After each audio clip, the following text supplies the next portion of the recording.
जिस तरह जानवरों को आत्माएं और जिन दिख जाते हैं, उसी तरह एक चीज और है जिसे जानवरों से पहले बुरी आत्माओं का एहसास हो जाता है, जिसके बारे में जानना आप लोगों के लिए जरूरी है, ताकि जब आप उस चीज से एनकाउंटर करो तो समझ जाओ कि आपके साथ कोई और भी है जो नहीं चाहता कि आप उसे देखो या महसूस करो। मोमबत्ती की जलती हुई लौ। याद रखना, मोमबत्ती की लौ झूठ नहीं बोलती। जहाँ मोमबत्ती की लौ हिलती है वहाँ कुछ न कुछ जरूर होता है। मोमबत्ती की जलती लौ बताती है कि कमरे में कोई अदृश्य शक्ति है। जब भी कोई बुरी शक्ति रूम में एंटर होती है तो सबसे पहले रिएक्ट लौ करती है।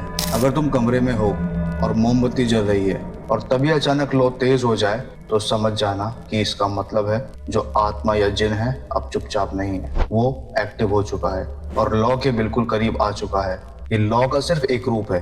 अगर तुम देखो कि लौ पतली या छोटी हो गई है, इसका मतलब है जो रूम में आत्मा है वो उस लौ से एनर्जी खींच रही है और वो खुद को तुम्हें दिखाना नहीं चाहती। तुम अगर रात के अंधेरे में लौ को फड़फड़ाते देखो, इसका मतलब है कि जो आत्मा है वो तुमसे टकरा रही है। ये तभी होता है जब आत्मा को जाने का रास्ता नहीं मिलता और वो किसी दूसरे शरीर से टकराती है। कभी तुमने ऐसा देखा है कि मोमबत्ती की लौ एक तरफ झुक रही है?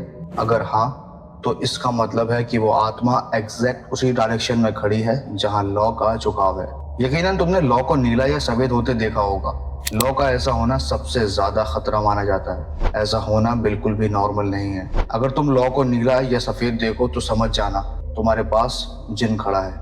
जब कभी तुम लौ को अचानक बिना हवा के बुझते देखो तो समझ जाना कि कोई नेगेटिव एनर्जी अचानक उस जगह आ गई है जो अपने होने का एहसास दिला रही है।